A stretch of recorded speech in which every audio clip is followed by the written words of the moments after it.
เป็นวันขององค์สมเด็จพระสัมมาสัมพุทธเจ้าเพราะเรื่องศีลเรื่องธรรมนั้นเป็นตัวแทนของตถาคตบุคคลใดเห็นธรรม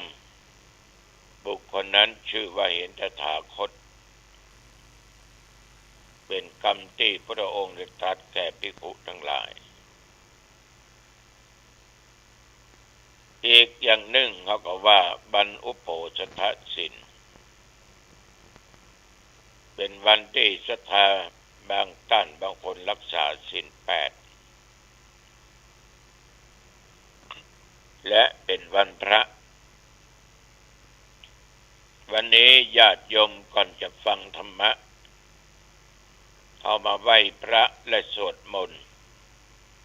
สมาทานเอาศีลเพื่อเป็นการถวายพระพรชัยมงคลแด่สมเด็จพระเจ้าลูกเธอเจ้าฟ้าพัชรกิติยาภาของพระองค์ท่านนั้นได้หายจากอาการเจ็บไข้ได้ป่วยก็มีสุขภาพร่างกายแข็งแรงดุจดั้งเดิมก็มีอายุมั่นขวัญยืนได้120 ขวบเข้าพรรษายิ่งขึ้นไปต่อไปไหว้พระแล้วก็สมาทานศีลเนอ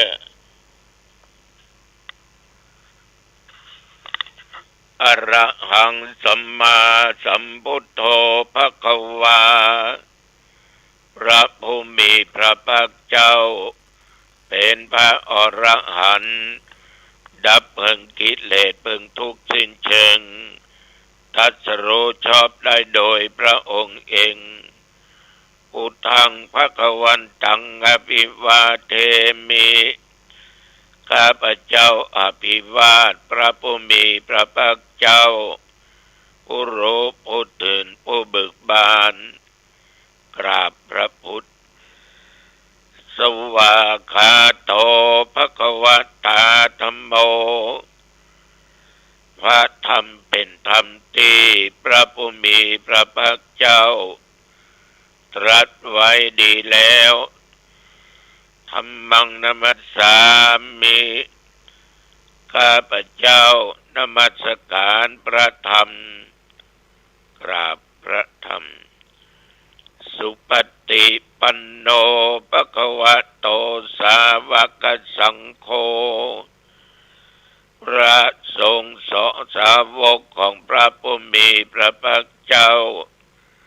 ปฏิบัติดีแล้วสังฆังนัมมามิข้าพเจ้านอบน้อมพระสงฆ์กราบพระสงฆ์นะโมตัสสะภะคะวะโตอะระหะโตสัมมาสัมพุทธัสสะนะโมตัสสะภะคะวะโตอะระหะโตสัมมาสัมพุทธัสสะนะโมตัสสะภะคะวะโตอะระหะโตสัมมาสัมพุทธัสสะพุทธังสรณังคัจฉามิธัมมังสรณังคัจฉามิสังฆังสรณังคัจฉามิตุติยัมปิพุทธังสรณังคัจฉามิตุติยัมปิธัมมังสรณังคัจฉามิตุติยัมปิสังฆังสรณังคัจฉามิตติยัมปิพุทธังสรณังคัจฉามิตติยัมปิธัมมังสรณังคัจฉามิตติยัมปิสังฆังสรณังคัจฉามิปานาติปาตาเวระมณีสิกขาปัตตังสมาธิยามิ อทินนาทานาเวระมณี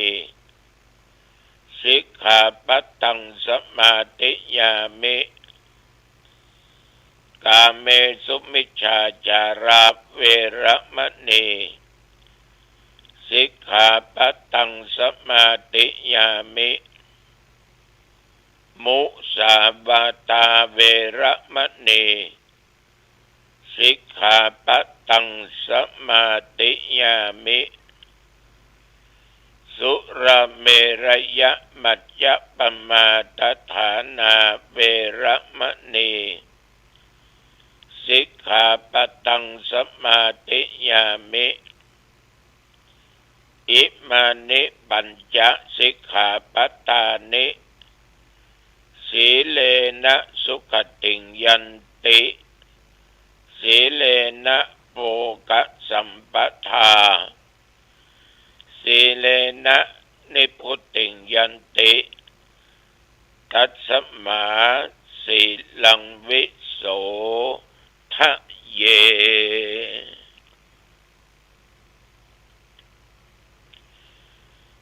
อิติปิโสภะคะวะอะระหังสัมมาสัมพุทโธวิชชาจารณะสัมปันโนสุขโตโลกวิทูอนุตตโรปุริสธรรมสารถิสัทธาเทวมนุษย์สานังพุทโธภคะวา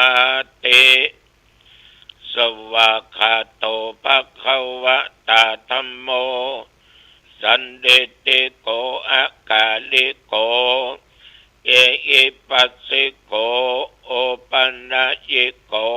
ปัจจตังเวทิตโพวินยูหิติสุปฏิปันโนภคะวะโตสาวกสังโฆอุชุปฏิปันโนภคะวะโตสาวกสังโฆยายะปฏิปันโนภคะวะโตสาวกสังโฆสามิจิปฏิปันโนภคะวะโตสาวกสังโฆยะติตังจัตตาริปุริสายุคันเดอัตถปุริสปุคัลลาเอสะภะคะวะโตสาวกสังโฆอาหุนยโยปาหุนยโยทักขินยโยอัญชลีกะระนิโยอนุตตรังปุญญเขตังโลกัสสาติโพชังโคสติสังฆโตธัมมันดังวิจโยตถาวิริยัมปิติปัสสติโพชังคาจะตถาปะเรสัมมาทุเปขะโพชังคาสัตเตเตสัพพทัสสินามุนินาสัมบัทคตาภเวตาภอุเลกตาสังวัตตันเตอภิญญายานิพพานายะจะโพธิยาเอเตนะสัจจวัชเชนะโสทิเตโหตุสัพพทา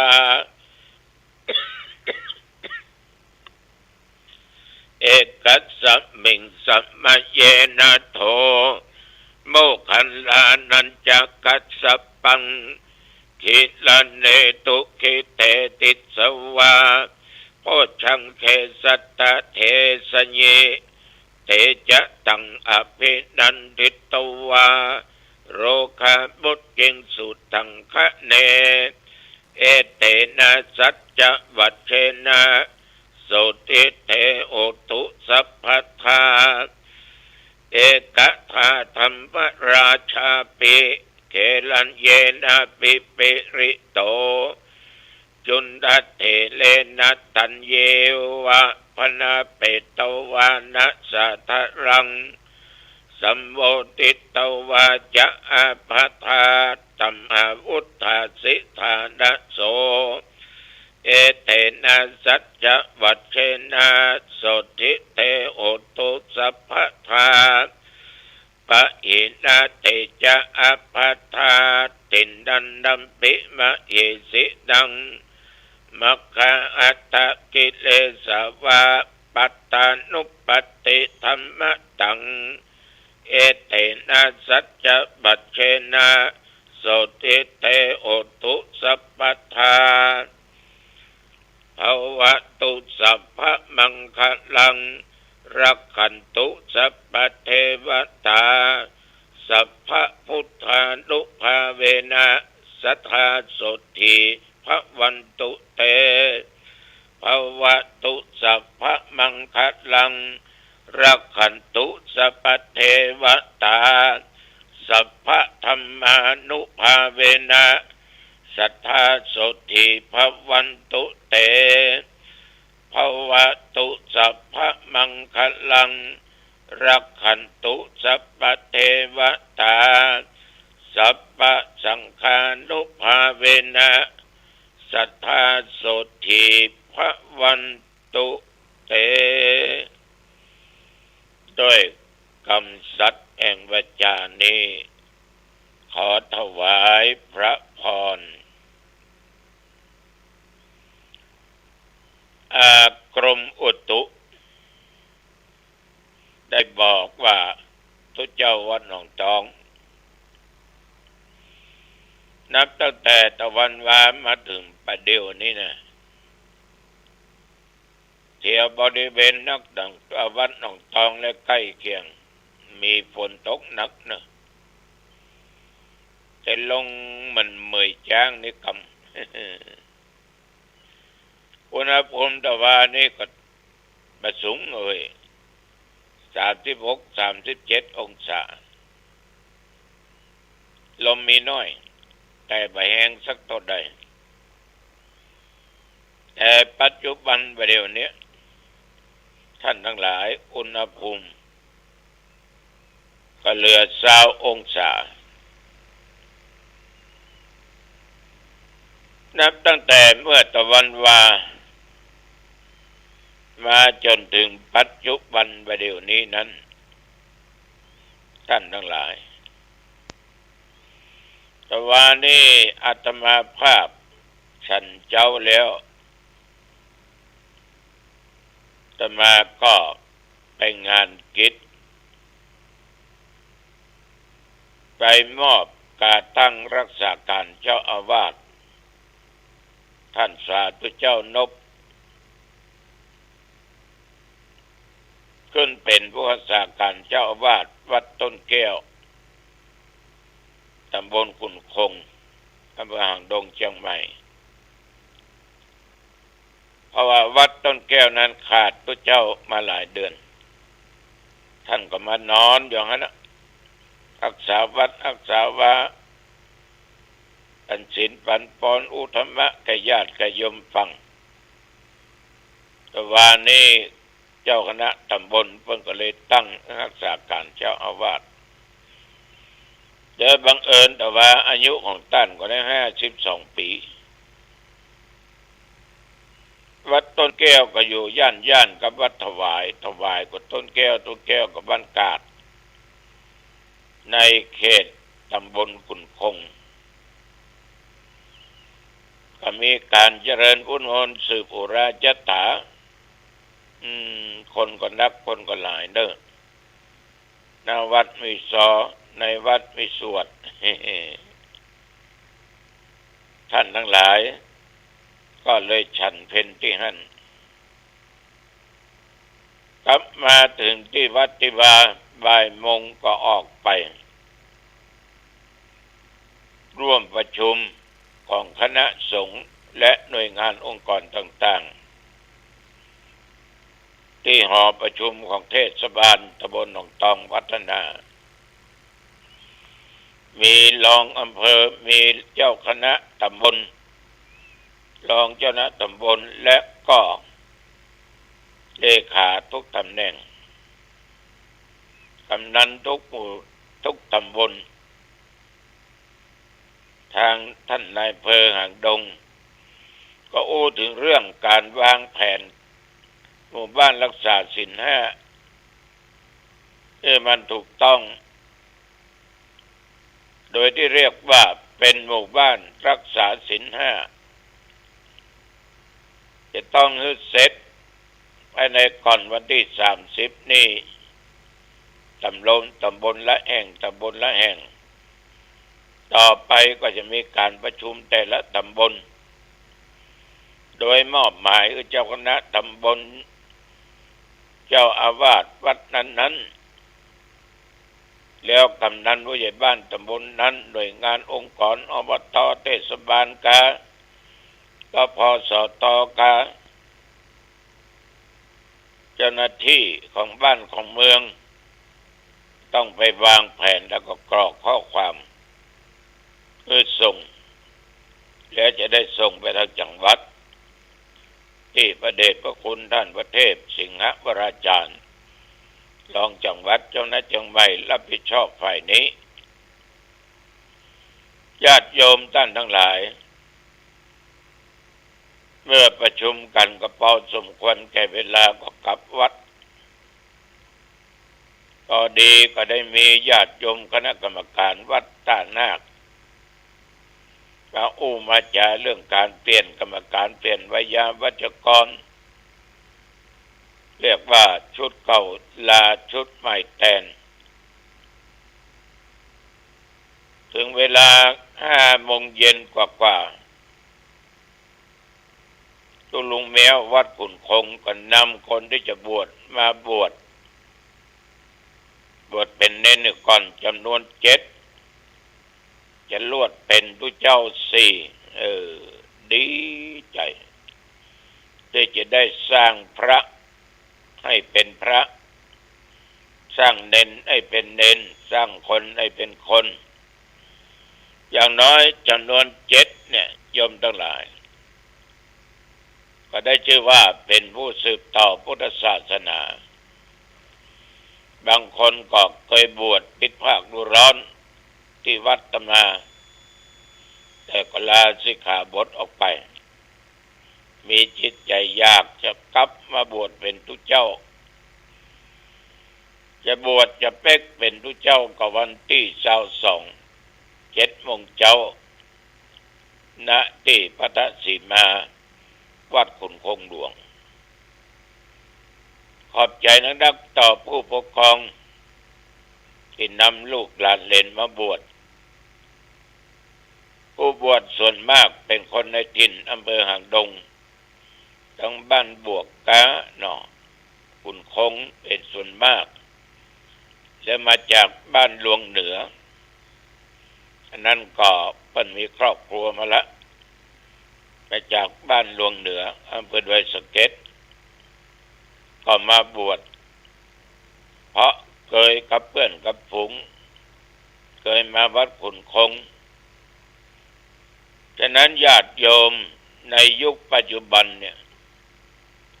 มันก็หายากหาเข็มอย่างวัดกำแพงงามประเดี๋ยวนี้เปิดสอนโรงเรียนปริยัติสามัญเน้นที่ถูกต้องแล้วก็เรียน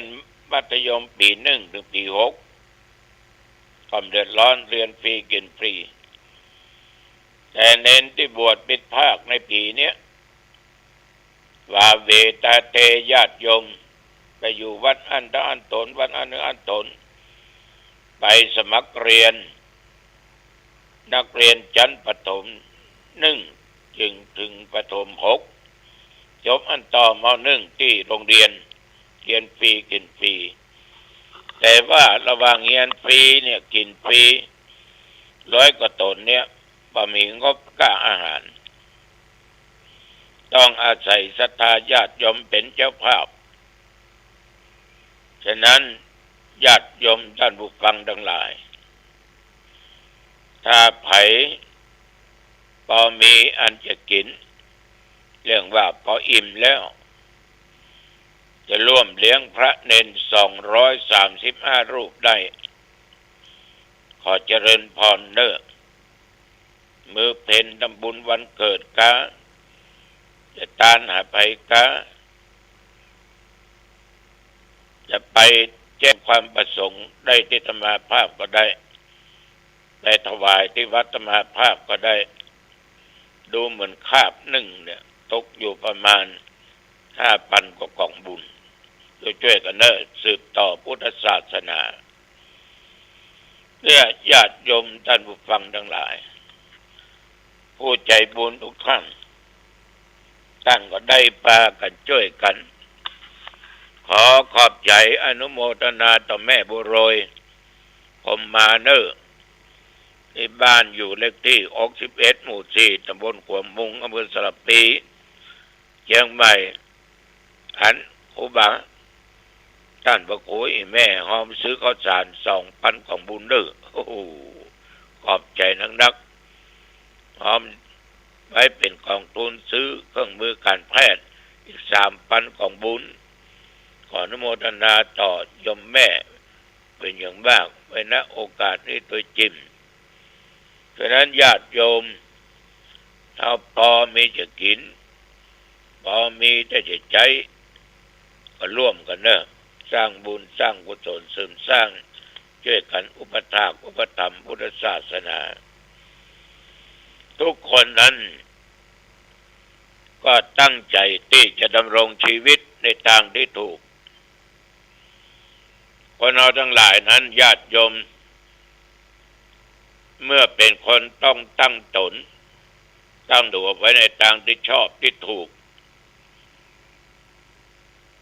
เปรียบเสมือนกับเรือเนาะที่ลงแม่น้